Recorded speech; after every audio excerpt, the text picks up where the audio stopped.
Hello my dear students, our today's lesson is composition, जिसको हम हिंदी में कहते हैं रचना। तो यहाँ पर मैं आपको बहुत सारे कॉम्पोजिशंस के बारे में बताऊंगी। First is notice writing, that how to write a notice. Notice is written or printed information. Notice एक लिखित या प्रिंटेड इन्फॉर्मेशन को बोलते हैं। It is usually put in a public place. ये जनरली पब्लिक प्लेस में लगाया जाता है। In schools there are notice board, schools में नोटिस बोर्ड होते हैं। Where are the notice are pinned, जहाँ पर नोटिस को लगाया जाता है, so that all the students can read them, जिससे कि सभी बच्चे उन्हें पढ़ सके। In fact notice is a short announcement of an official information. हम कह सकते हैं कि नोटिस एक बहुत ही शॉर्ट अनाउंसमेंट है किसी भी ऑफिशियल इंफॉर्मेशन का। इसका एक प्रॉपर फॉर्मेट होता है। राइट साइड पे सबसे पहले स्कूल का नाम आता है सेंटर में, उसके बाद लेफ्ट साइड पर डेट, फिर नोटिस, और फिर लेफ्ट राइट साइड पे हेडिंग आती है, बीच में मैटर आता है, और लास्ट में सिग्नेचर और जिसने नोटिस लिखा होता है उसका डेजिग्नेशन यानी कि पद क्या है। यू आर आयुषी, यहाँ पर एक एग्जाम्पल दिया गया है जिसमें suppose you are Ayushi secretary of school's athlete club. The school athlete club is organising races, prepare a notice to inform the students about it and ask for the participation. कि आप आयुषी हैं जो कि सेक्रेटरी हैं एथलेटिक क्लब की, और school का athletic club ने ऑर्गेनाइज करा है रेसेस को। एक नोटिस बनाना है जिसमें बच्चों को बताना है कि किस तरह से पार्टिसिपेट करें। तो आप देख सकते हैं कि बिल्कुल उसी फॉर्मेट में दिया गया है। In the centre school name is there, then notice, on the left side date, year, then notice में सारी डिटेल दी गई हैं, डेट, टाइम, वेन्यू, क्लासेस, और लास्ट में आयुषी का नाम दिया गया है जो कि सेक्रेटरी है एथलेटिक क्लब की। Now the next is message writing, कि हम मैसेज कैसे लिखें। Now the next is message writing. A message is a very short piece of writing that conveys the conversation, often telephonic, between two persons. Message एक बहुत छोटा सा writing का piece होता है जिसमें वो बातचीत बताता है जो कि टेलीफोन से हुई है दो लोगों के बीच में। The message is required to be written to convey the information of the conversation to a third person. यह किसी तीसरे व्यक्ति को इन्फॉर्मेशन बताने के लिए मैसेज लिखा जाता है। A message includes the following, message में ये चीज़ें होती हैं: date and time, salutation, body of message, name of person writing the message, ये चारों चीज़ें होती हैं। रिमेंबर द फॉलोइंग, मैसेज के लिए इंपॉर्टेंट पॉइंट्स होते हैं।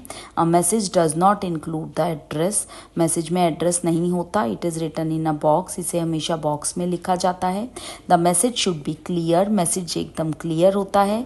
Stick to the word limit, इसमें वर्ड लिमिट पे हमें अड़े रहना होता है। You are Sumit, you have received a telephone call from your friend Kalu, that is his uncle is holding interviews of freshers. आप सुमित हैं और आपको ने एक टेलीफोन कॉल रिसीव करी है कि अंकल ने होल्ड करा है फ्रेशर्स का interview for a job vacancy, job के लिए, and the interview data is fixed for the 4th May at his office. और जो इंटरव्यू है वो 4 May को है ऑफिस में, सिविल लाइंस में। Leaves a message for your sister who is an applicant for the job, अपनी बहन के लिए एक मैसेज छोड़ो, informing her that she has to carry her biodata in 3 copies, कि उसको अपना बायोडाटा लाना है 3 कॉपीज़ में, ये बताते हुए। तो यहाँ पर आप मैसेज का एग्जाम्पल देख सकते हैं, बिल्कुल उसी तरह से लिखा गया है। Now let's talk about story writing, की स्टोरी किस तरह से लिखी जाती है। Now let's talk about story writing, की स्टोरी किस तरह से लिखी जाती है। Children like stories, writing a story is a good exercise in composition for the students, it is an art. बच्चों को कहानियाँ पसंद है, कहानी लिखना एक बहुत अच्छी प्रैक्टिस है रचना में, बच्चों के लिए ये एक आर्ट है। Following points must be carefully observed while writing a story, निम्नलिखित पॉइंट्स को बहुत अच्छे से ऑब्जर्व कर जाना चाहिए स्टोरी लिखते समय। At first the student should keep in mind the plot of the story, that is how the things happen. सबसे पहले बच्चों को प्लॉट ऑफ द, कहानी का प्लॉट समझना चाहिए कि कैसे चीज़ें हुई। The main points of the story should be arranged in their proper order, जो भी स्टोरी में हुआ वो एक के बाद एक अरेंज्ड होना चाहिए। Story should be interesting and well manage, story बहुत ही रुचिपूर्ण और बहुत अच्छे से संजोई हुई हो। The story must be straightforward, story बिल्कुल स्ट्रेट फॉरवर्ड हो। No introduction is required at all, जिसमें कोई इंट्रोडक्शन देने की ज़रूरत ना हो। The end of the story should be surprising but it makes the story memorable, जो स्टोरी का अंत है वो आश्चर्यजनक रोचक होना चाहिए जिससे कि वो स्टोरी मेमोरेबल बन सके। Some dialogues may be used wherever possibles, कुछ डायलॉग्स का प्रयोग करा जाना चाहिए जहाँ पर ज़रूरी हो। The story teaches us something which we call moral, story हमें कुछ ऐसा बताए जिसे हम मॉरल कहते हैं। Don't forget to write the moral after the end of the story, story के अंत के बाद उससे मिलने वाली शिक्षा को लिखना ना भूलें। Give your story an attractive heading, अपनी स्टोरी को एक बहुत अच्छा सा शीर्षक दें। So these are the points that we have to keep in our mind while writing the story. यहाँ पर कुछ एग्जाम्पल्स भी दिए गए हैं स्टोरी के। अब हम बात करते हैं लेटर राइटिंग के बारे में कि हम लेटर कैसे लिख सकते हैं। Let's talk about that. So a letter is a written communication और message to be deliver to some other person.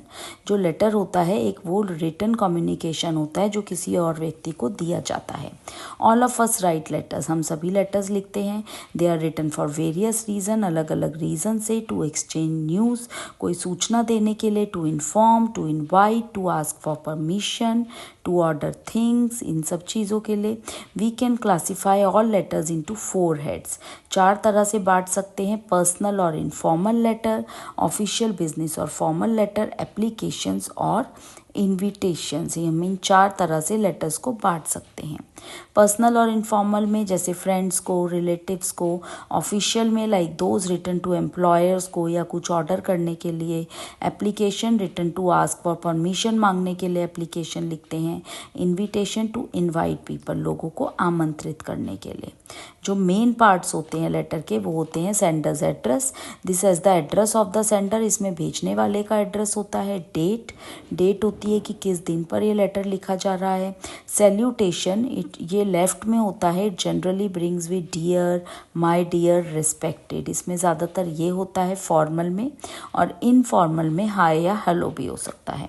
Body of the letter, this contains most of the matter of the letter, body में सबसे ज़्यादा matter होता है। It includes the message that you want to send, इसमें वो message होता है जो हम भेजना चाहते हैं। A letter can be short और long depending what you have to say in the letter, ये लंबा और छोटा हो सकता है जिससे उस पर डिपेंड करता है कि आप क्या कहना चाहते हो। कॉम्प्लीमेंट्री क्लोज होता है जैसे फ्यू वर्ड्स और a single line, it contains certain words. Subscription होता है जैसे your truly, your best friend आदि। सिग्नेचर होता है, this is generally place 2 or 3 blanks line below the subscription, इसमें जहाँ पर उसके बाद सिग्नेचर और डेजिग्नेशन होता है। Here is the example of letter, जो कि बिल्कुल उसी तरह से लिखे गए हैं। कुछ एग्जाम्पल्स दिए गए हैं जो कि उसी तरह से लिखे गए हैं जैसे कि हमें लेटर्स को लिखना चाहिए। Now let's talk about essay writing. An essay यानी कि निबंध is a descriptive piece of composition. ये रचना का बहुत ही डिटेल्ड पीस होता है which is written to express views, जिसमें विचारों को व्यक्त करने के लिए लिखा जाता है। Describe something, कुछ बताने के लिए, explain करने के लिए। Narrate an experience और incident, या फिर narrate किया जाता है अपना कोई अनुभव या कोई घटना। फीचर्स ऑफ अ गुड एसे, एक ऐसे में क्या क्या होना चाहिए। An essay is divided into paragraphs, ऐसे पैराग्राफ में डिवाइड करा जाता है। It has a definite structure, opening, body and conclusion, इसका एक बहुत ही डेफिनेट मतलब निश्चित स्ट्रक्चर होता है जिसमें एक स्टार्टिंग होती है, बॉडी होता है और अंत होता है। The opening is an introduction to the topic of the essay, जो शुरुआत होती है वो इंट्रोडक्शन होता है एसे के टॉपिक का। The paragraphs in the body contain the content, paragraph में कंटेंट होता है as to what the writer has to say on the object, कि वह राइटर क्या कहना चाहता है। The essay is ended with the proper conclusion, एक बिल्कुल प्रॉपर अंत के साथ एसे का अंत होता है। An essay should show a coherent flow of thoughts and it should not be disjointed, इसमें ऐसे विचारों की श्रृंखला होनी चाहिए जो जुड़ी हुई हो। The language use should be grammatically correct, language जो है, जो भाषा है वो ग्रामेटिकली सही हो, डिसेंट और पंक्चुएटेड करेक्टली, पंक्चुएशंस मीन्स उसमें फुल स्टॉप्स का यूज़ हो, कैपिटल लेटर्स का यूज़ हो। The spelling should be correct, और स्पेलिंग्स करेक्ट होनी चाहिए। यहाँ पर कुछ ऐसे को एग्जाम्पल दिया गया है जैसे my hobby painting, a visit to a village, बहुत सारे ऐसे दिए गए हैं। दैट्स इट फॉर टुडे, आज के लिए इतना ही। Thank you.